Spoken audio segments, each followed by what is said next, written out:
भारत माता की। जो भी चित्र हैं आगे भेज दीजिए। बाद में किसी को परेशान मत कीजिए। अपना हाथ भी नीचे कर दीजिए।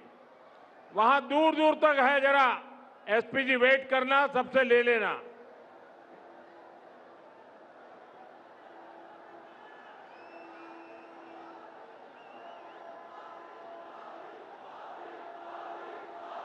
उन बच्चों को आगे मत लाइए, चित्र भेज दीजिए। बच्चों को परेशान मत कीजिए।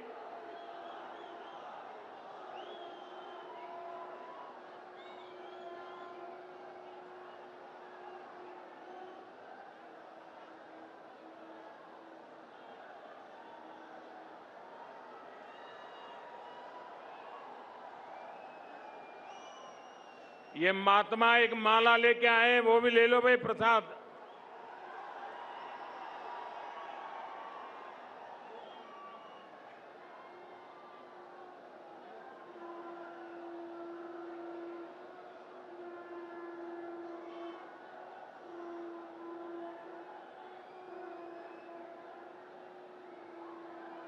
इस तरफ भी बहुत लोग लेकर कुछ न कुछ आए हैं।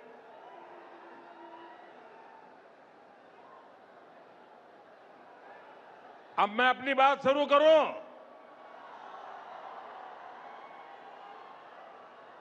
ये जो चित्र लेकर के आए, अपना हाथ नीचे करें ताकि पीछे वालों को परेशानी ना हो।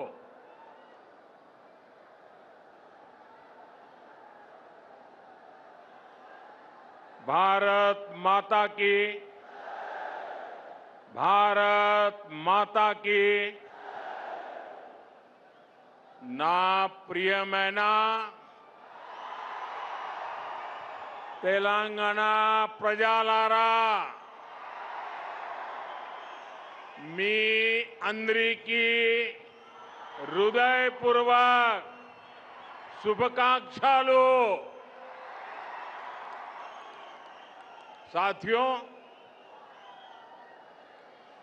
कल मैं बंगाल में था।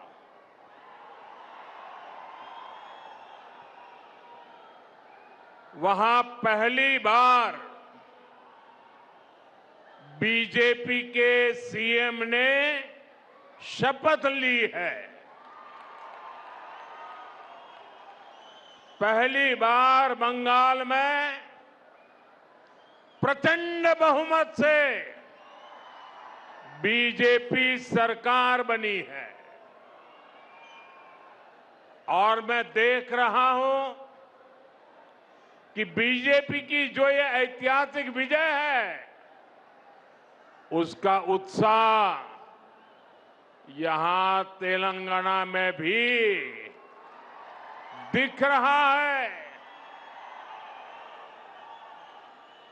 यहां बीजेपी का हर कार्यकर्ता जोश से भरा हुआ है। साथियों,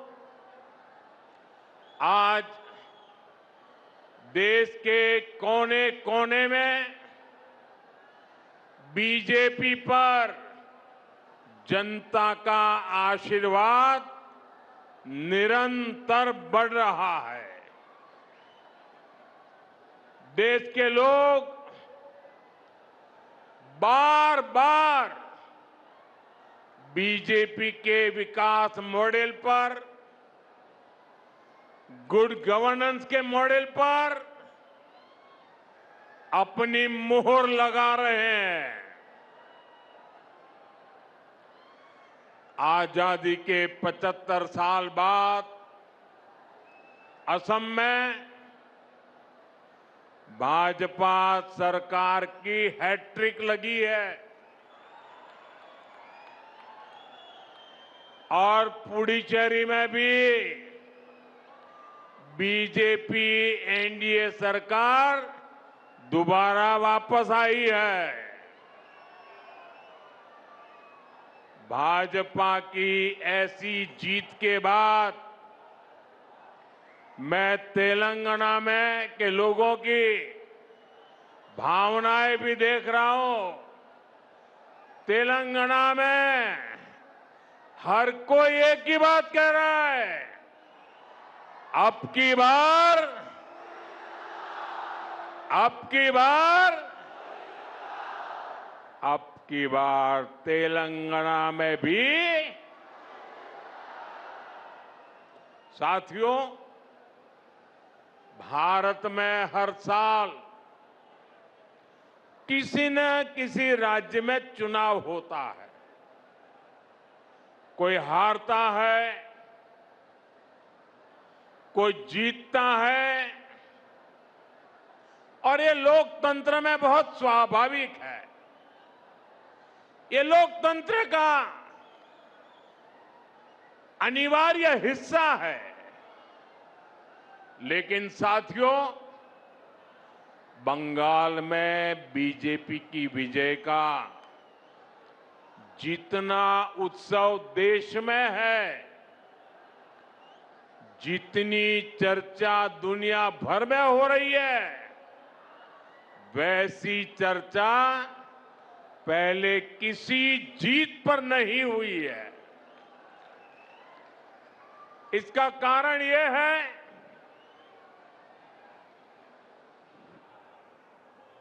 कि बंगाल में सिर्फ राजनीतिक दलों की हार जीत नहीं हुई है, वहां एक ऐसी राजनीति को लोगों ने पराजित किया है जिसने एक तरह से बंगाल की जनता को गुलामी की बेड़ियों में जकड़े रखा था। साथियों, इस देश में कांग्रेस ने करप्शन को बढ़ाया, परिवारवाद को बढ़ाया और संवैधानिक संस्थाओं का गला घोंटने का काम किया। जब टीएमसी बनी तो उसने कांग्रेस से ये सारी बुराइयां सीख ली,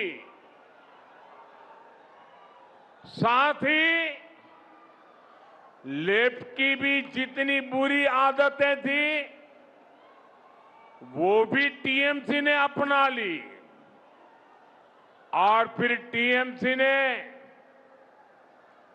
भारत की राजनीति का सबसे तिरस्कृत और खतरनाक मॉडल डेवलप किया।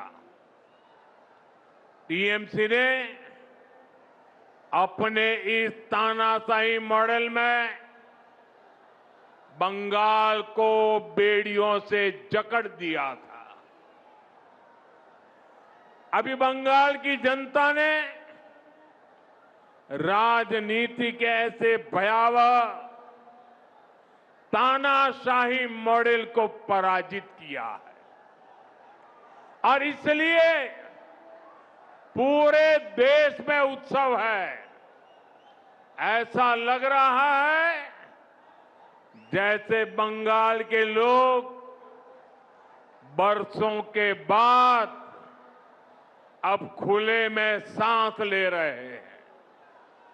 साथियों, एक समय था जब दक्षिण से लेकर पूर्वोत्तर तक बीजेपी को हाशिए की पार्टी माना जाता था, लेकिन आज भारत का जनमानस बता रहा है, विचार अगर राष्ट्र के लिए हो तो उसकी हुंकार को कोई सीमा रोक नहीं पाती।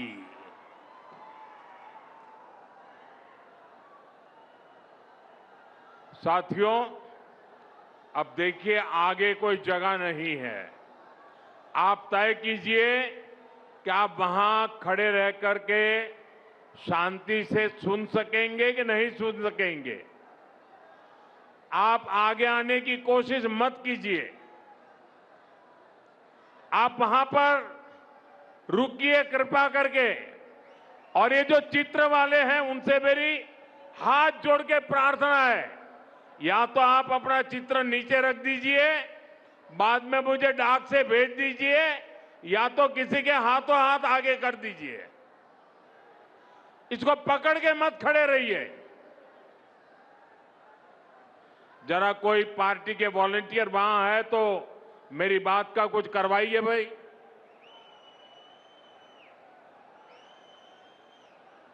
क्योंकि पीछे किसी को दिखता नहीं और उसके कारण लोग आवाज कर रहे हैं।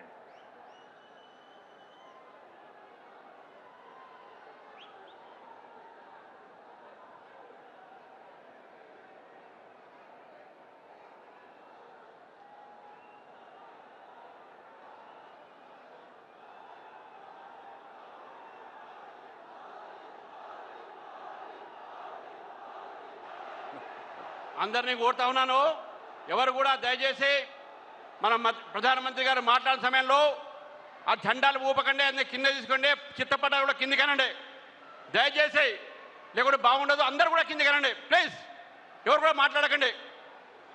అందరూ చిత్రపటాలు కింది కనండి, ఎవరు కూడా ఫస్ట్లో అదే పోస్టర్స్ కింది పెట్టండి, ఆ పోస్టర్స్ కిందికి పెట్టండి. అక్కడ ఎవరు ఉన్నారో అక్కడ పోస్టర్స్ కింది పెట్టండి. పోస్టర్స్ ఎవరు తీసేయండి. అది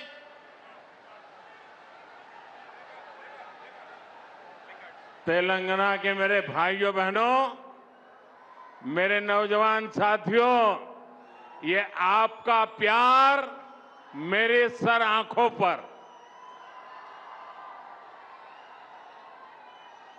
ये मेरा सौभाग्य है कि आप इतना प्यार बरसा रहे हैं।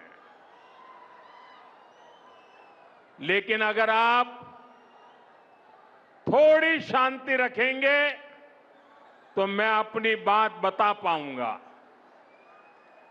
जगह छोटी पड़ गई है, आपको तकलीफ होती होगी।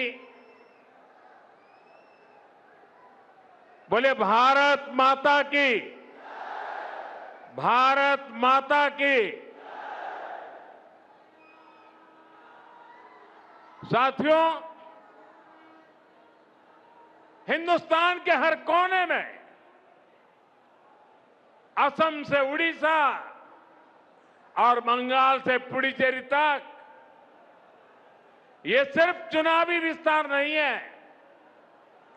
ये भारत के राजनीतिक मानस में आए उस परिवर्तन का संकेत है, जहां जनता अब वंशवाद नहीं, परिवारवाद नहीं, विश्वासवाद चुन रही है। आप सोचिए, 10 साल पहले असम में बीजेपी के कुछ ही विधायक थे। आज वहां तीसरी बार बीजेपी एनडीए की सरकार बनी है। 10 वर्ष पहले बंगाल में बीजेपी के सिर्फ 3 एमएलए थे। आज बंगाल में बीजेपी 200 पार पहुंच चुकी है। जहां कभी बीजेपी का झंडा उठाने को कोई तैयार नहीं होता था, वहां आज बीजेपी की सरकारें बन रही है। साथियों, तेलंगाना तो वो धरती है जिसने तब बीजेपी को पहला सांसद दिया था जब हमारे केवल 2 ही सांसद थे। 2 में से एक तेलंगाना का था। जब बाकी देश में बीजेपी के प्रति उतना समर्थन नहीं था, तब भी बीजेपी को तेलंगाना का साथ मिलता था। आज तो यहां से करीब आधे सांसद बीजेपी के चुने हुए हैं। यहां हमारे अनेक विधायक हैं। मुझे तेलंगाना की जनता और यहां के बीजेपी कार्यकर्ताओं पर पूरा भरोसा है। अगली बार यहां भी प्रचंड बहुमत से अगली बार अगली बार तेलंगाना के लोग कांग्रेस और बीआरएस की वादा खिलाफी और इनकी परिवारवादी राजनीति से तंग आ चुके हैं। इसलिए भी तेलंगाना की जनता बदलाव चाहती है। साथियों, बीजेपी का हमेशा ये मंत्र रहा है, राज्य के विकास से देश का विकास। आज जब भारत विकसित होने के लक्ष्य की तरफ तेजी से आगे बढ़ रहा है, तो तेलंगाना की भूमिका भी बहुत बड़ी है। हमारा तेलंगाना, हमारा हैदराबाद विकसित भारत की यात्रा को गति दे, ये केंद्र की बीजेपी सरकार का, एनडीए सरकार का निरंतर प्रयास है।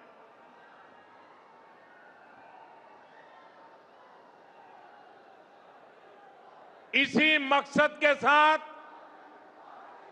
थोड़ी देर पहले मुझे हजारों करोड़ रुपए के प्रोजेक्ट्स का शिलान्यास करने का अवसर मिला।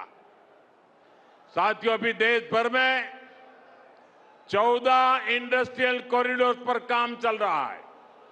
उसमें से एक यहां तेलंगाना में बनने जा रहा है। जहीराबाद इंडस्ट्रियल एरिया में व्हीकल मैन्युफैक्चरिंग से लेकर फूड प्रोसेसिंग तक इंडस्ट्री का एक आधुनिक इकोसिस्टम बन रहा है। ये लाखों युवाओं को रोजगार देने का काम है। ये इंडस्ट्रियल एरिया यहां के किसानों, यहां के मिडिल क्लास के लिए एक नया वरदान बनकर आएगा। साथियों, एक और उदाहरण टेक्सटाइल पार्क का भी है। पूरे देश के लिए 7 पीएम मित्र टेक्सटाइल पार्क स्वीकृत हुए। उनमें से भी एक यहां तेलंगाना में हमारे वारंगल में बन रहा है। ये तेलंगाना के कपड़ा उद्योग को नई बुलंदी देगा।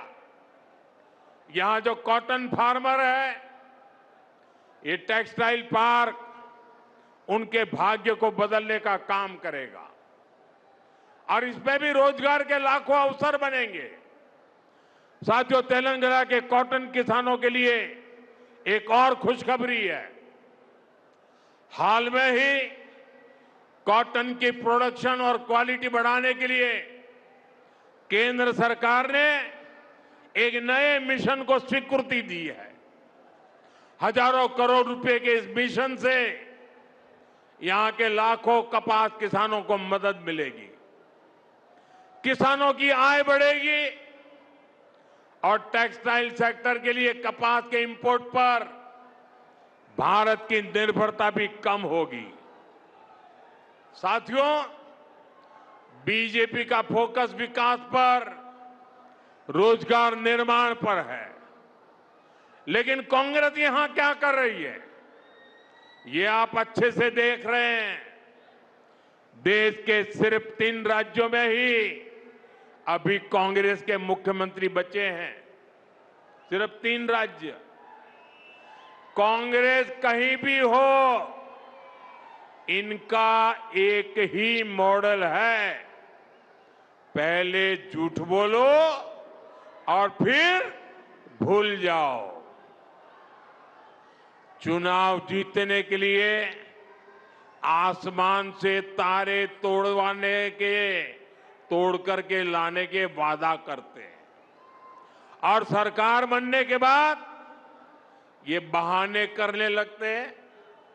साथियों, हिमाचल और कर्नाटका में कांग्रेस अपने वादों को भूल गई है। वहां की जनता कांग्रेस सरकार से बहुत परेशान है। यहां तेलंगाना में भी यही सब चल रहा है।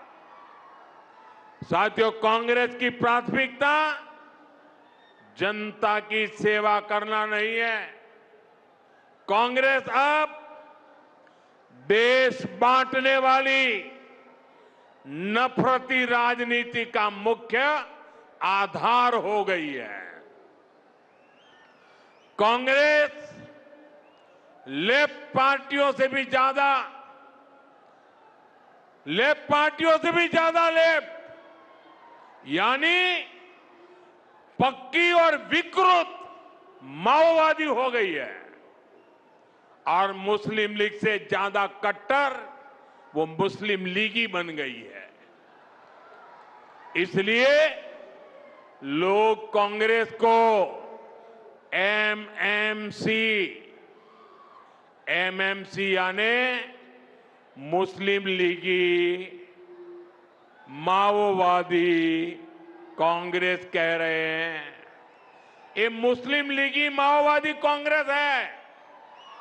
साथियों, देश को माओवादी आतंक के कारण इतना नुकसान हुआ है।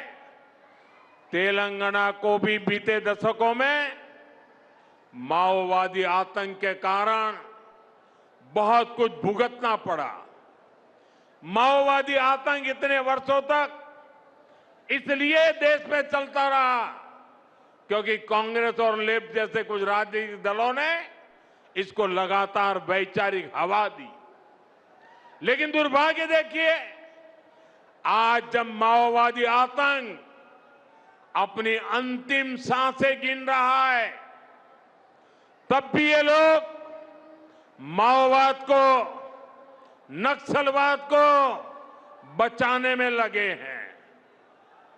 बीते 11-12 सालों में कांग्रेस के शाही परिवार ने लगातार कोशिश की है कि माओवादी आतंक के खिलाफ एक्शन न हो।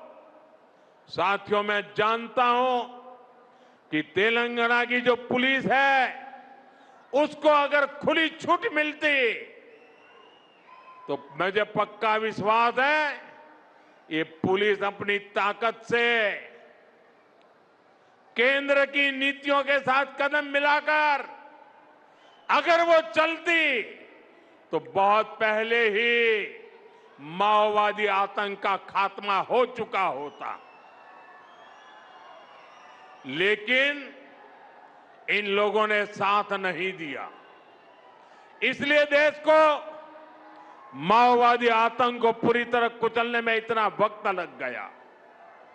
साथियों, बीजेपी एनडीए के प्रयासों से अब तेलंगाना माओवादी आतंक से मुक्त हो रहा है और इसलिए तेलंगाना में बीजेपी की सरकार बननी और भी जरूरी हो गई है। बीजेपी की सरकार यहां नई सोच, नए विजन और नए कमिटमेंट के साथ सरकार चलाएगी, जिसका लक्ष्य होगा विकसित तेलंगाना। साथियों, आज भारत तेजी से विकसित होने के लक्ष्य की तरफ आगे बढ़ रहा है, लेकिन इस समय भारत कई विराट चुनौतियों का मुकाबला भी कर रहा है। साथियों, कोरोना काल के दौरान ही दुनिया सप्लाई चेन के बहुत बड़े संकट से गिर गई थी। कोविड के बाद यूक्रेन में युद्ध शुरू हो गया, उसने दुनिया की परेशानियां और बढ़ा दी। फूड, फ्यूल, फर्टिलाइजर, इन तीनों चीजों पर गंभीर प्रभाव पड़ा। बीते 5-6 वर्षों में इस संकट से निपटने के लिए हमारी सरकार निरंतर प्रयास कर रही है। आपको याद होगा, उस समय और आज भी फर्टिलाइजर की एक बोरी दुनिया में 3-3 हजार रुपये में बिक रही थी। एक बोरी का 3,000 रुपया, कितना? आप बताएंगे एक बोरी का कितना? आंकड़ा नहीं, बोलिए मुंह से। 3,000 रुपया एक बोरी का कितना? एक बोरी का कितना? एक बोरी का कितना? और भारत के किसानों को वही खाद की बोरी 300 से भी कम रुपये में दी जा रही है। 3,000 के सामने 300 रुपये में। सप्लाई चेन की इन मुश्किलों के बीच पिछले 2 महीने से हमारे पड़ोस में ही इतना बड़ा युद्ध चल रहा है। इसका असर पूरी दुनिया पर पड़ा है और भारत पर तो और भी गंभीर असर हुआ है। साथियों, भारत के पास बड़े बड़े तेल के कुएं नहीं है। हमें अपनी जरूरत का पेट्रोल, डीजल, गैस, ये सब बहुत बड़ी मात्रा में दुनिया के दूसरे देशों से, बाहर से मंगाना पड़ता है। युद्ध की वजह से पूरी दुनिया में पेट्रोल, डीजल, गैस और फर्टिलाइजर के दाम बहुत अधिक बढ़ चुके हैं, आसमान को भी पार कर गए हैं। अड़ोस पड़ोस में देशों में क्या हाल है वो तो अखबारों में आता है। भारत सरकार इस युद्ध के पिछले 2 महीनों से देशवासियों को इस संकट से बचाने के लिए लगातार प्रयास कर रही है। नागरिकों पर बोझ न पड़े, इसके लिए सरकार सारा बोझ सरकार खुद अपने कंधे पर उठा रही है। लेकिन साथियों, जब सप्लाई चेन पर संकट लगातार बना रहे तो हम कितने भी उपाय कर लें, मुश्किलें बढ़ती ही जाती है। इसलिए अब देश को सर्वोपरि रखते हुए, मां भारती को सर्वोपरि रखते हुए हमें एकजुट होकर के लड़ना होगा। हमें याद रखना है, देश के लिए मरना ही सिर्फ देशभक्ति नहीं होती है। देश के लिए जीना और देश के प्रति अपने कर्तव्यों को निभाना, वो भी देशभक्ति होती है। इसलिए वैश्विक संकट के इस समय में हमें कर्तव्यों को सर्वोपरि रखते हुए कुछ संकल्प लेने होंगे और उन संकल्पों को पूरे समर्पण भाव से पूरा करना होगा। जैसे एक बड़ा संकल्प है पेट्रोल डीजल का संयम से इस्तेमाल करना। साथियों, हमें पेट्रोल डीजल का उपयोग कम करना होगा। शहरों में जहां मेट्रो है वहां हम तय करें कि हम मेट्रो का ही उपयोग करेंगे, ज्यादा से ज्यादा मेट्रो में ही जाएंगे। अगर कार में ही जाना जरूरी है तो फिर कार पूल करने का प्रयास करें और भी लोगों को साथ बिठा लें। अगर हमें कहीं सामान भेजना हो तो कोशिश करनी है कि वह ज्यादा से ज्यादा रेलवे गुड्स के जो ट्रेन होती है रेलवे की सर्विसेज से भेजे, ताकि इलेक्ट्रिक रेलवे होने के कारण पेट्रोल डीजल की जरूरत नहीं पड़ती है। जिन लोगों के पास इलेक्ट्रिक व्हीकल है वो भी कोशिश करें कि इलेक्ट्रिक व्हीकल का ज्यादा से ज्यादा उपयोग करें। साथियों, हमने कोरोना के समय में वर्क फ्रॉम होम की, ऑनलाइन मीटिंग्स की, वीडियो कॉन्फ्रेंस की, ऐसी अनेक व्यवस्थाएं विकसित की और हमें आदत भी हो गई थी। आज समय की मांग ऐसी है कि उन व्यवस्थाओं को हम फिर से शुरू करें तो वो देश हित में होगा। Work from home, online conferences, virtual meetings, इनको हमें फिर से प्राथमिकता देनी है। साथियों, आज जो संकट है उसमें हमें विदेशी मुद्रा बचाने पर भी बहुत जोर देना होगा, क्योंकि दुनिया में पेट्रोल डीजल इतना ज्यादा महंगा हो गया है, पहले से कई गुना ज्यादा कीमतें बढ़ गई है। तो हम सबका दायित्व है कि पेट्रोल डीजल की खरीद पर जो विदेशी मुद्रा खर्च होती है, पेट्रोल डीजल बचाकर हमें वो मुद्रा भी बचानी है। इसके लिए हमारे छोटे छोटे प्रयास भी देश की बहुत मदद कर सकते हैं। जैसे आजकल जो विदेशों में शादियों का, विदेशों में घूमने का, विदेशों में वैकेशन पर जाने का मिडिल क्लास में कल्चर बढ़ता जा रहा है।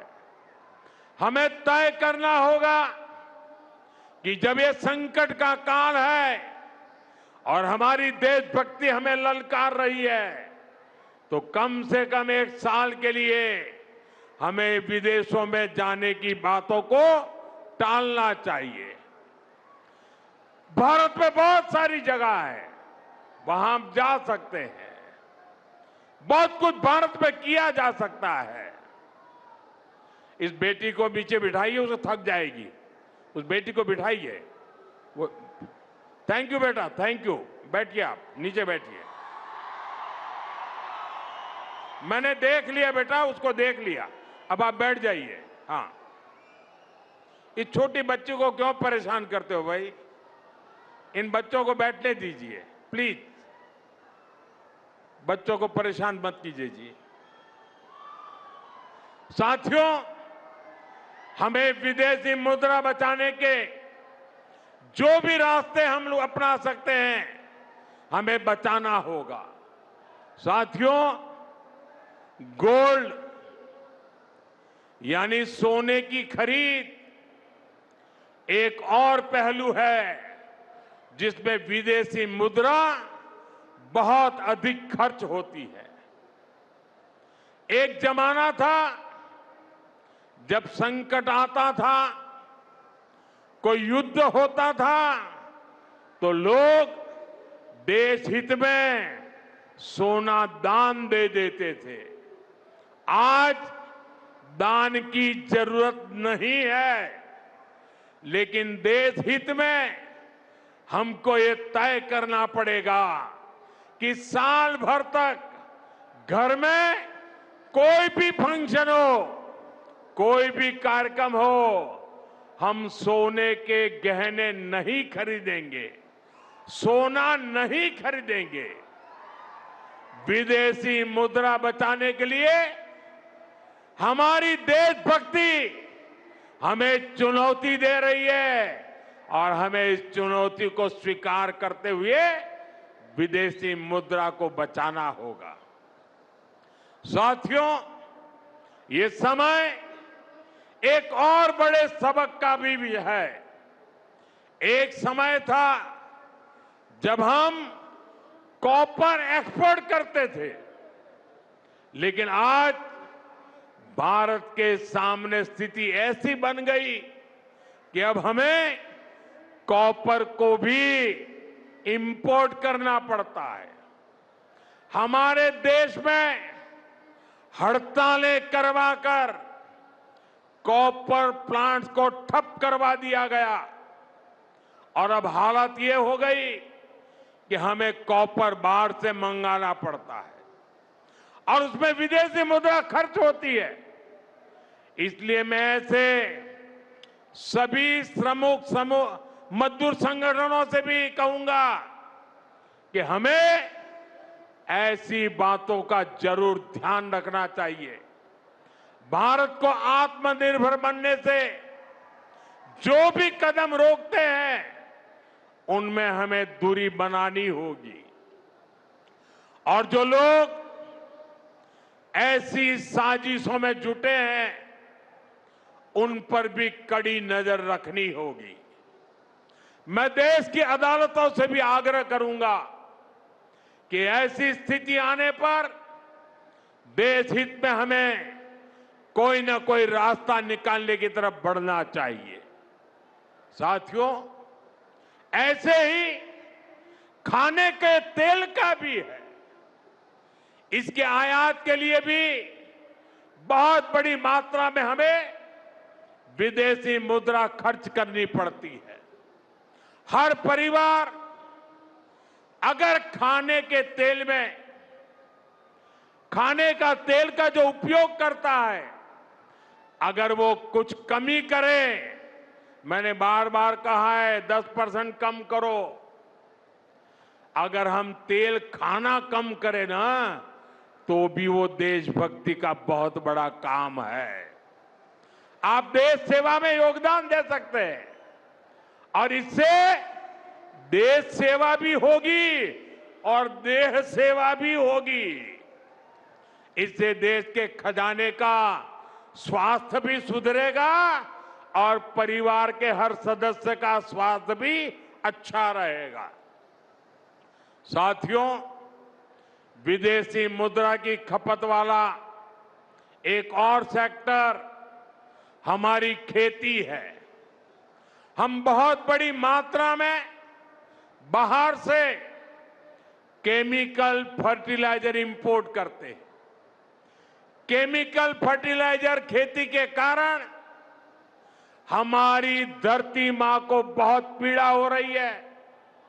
हमारे खेत बर्बाद हो रहे हैं।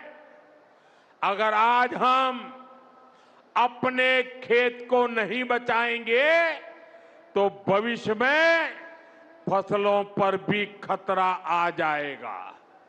इसलिए बहुत जरूरी है कि हम केमिकल फर्टिलाइजर की खपत 25%, 30%, 40%, 50% उसको घटाए, आधी कर दें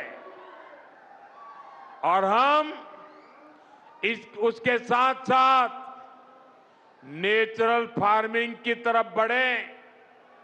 हम फर्टिलाइजर का उपयोग कम करके विदेशी मुद्रा भी बचा सकते हैं और साथ साथ अपने खेत को बचा सकते हैं, हमारी ये धरती मां को बचा सकते हैं और यह हमें करना ही होगा। आज वैश्विक संकटों से जो चुनौतियां आई है, हमें उन चुनौतियों को परास्त करना होगा। साथियों, भारत सरकार खेतों में डीजल पंप की जगह सोलर पंप की योजना चला रही है। हम खेतों में डीजल पंप की जगह सोलर पंप का उपयोग करने का जोर देना होगा। मैं कोविड काल में भी आग्रह करता था कि हम स्थानीय चीजें खरीदें, वोकल फॉर लोकल के मंत्र को लेकर चले। हम मेड इन इंडिया चीजें खरीदकर भी विदेशी मुद्रा बचा सकते हैं और हमारे देश में स्थानीय उत्पादन की कोई कमी नहीं है।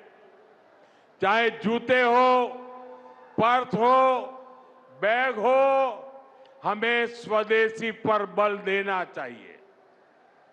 और मैं ये नहीं कह रहा कि जो आपके पास विदेशी चीजें खरीदी हुई है विदेशी ब्रांड की है उनको जाकर के फेंक दो, ऐसा मैं नहीं कह रहा हूं। लेकिन मेरा आग्रह है कि नए विदेशी प्रोडक्ट हमें नहीं खरीदने चाहिए। और वाकई हमें कई बार अंदाजा तक नहीं होता कि रोजमर्रा की कितनी सारी चीजें विदेशी हैं जो हम ऐसे ही यूज कर रहे हैं। और साथियों, जब मैं बात स्वदेशी की करता हूं तो लोगों को लगता है कि दिवाली के दिए खरीदो मतलब स्वदेशी हो गया।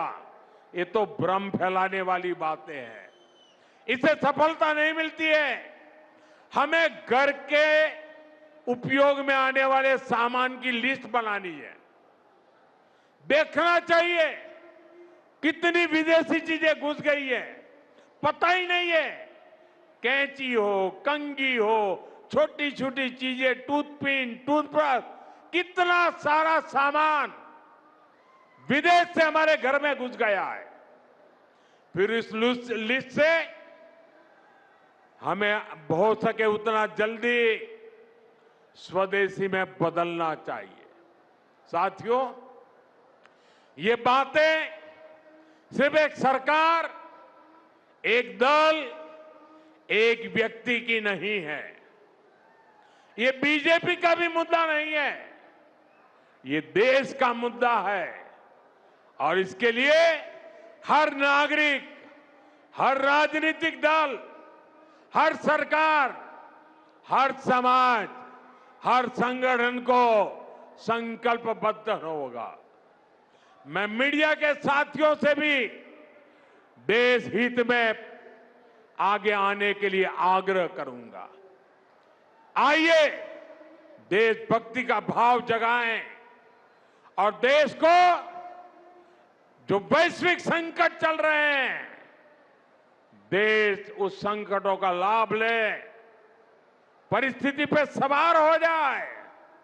ऐसा वातावरण बनाने के लिए हमें योगदान देना होगा और तभी जाकर के देश सफल होगा।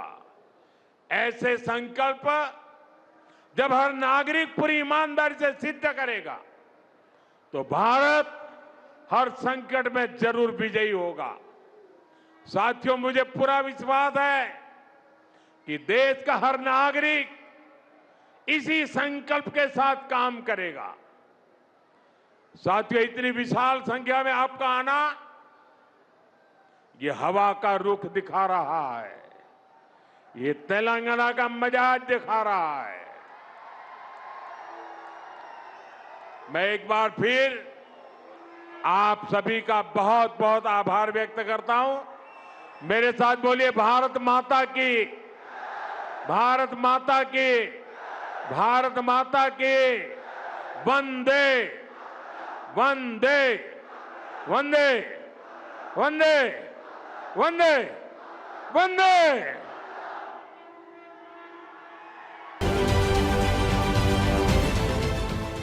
देश विदेशातील प्रत्येक घडामोडींचे लाईव्ह अपडेट मिळवण्यासाठी आता साम टीव्हीच्या सर्व सोशल मीडिया प्लॅटफॉर्मला लाईक, फॉलो आणि सबस्क्राईब करा। तसंच सर्व नोटिफिकेशनसाठी बेल आयकॉन प्रेस करायला विसरू नका।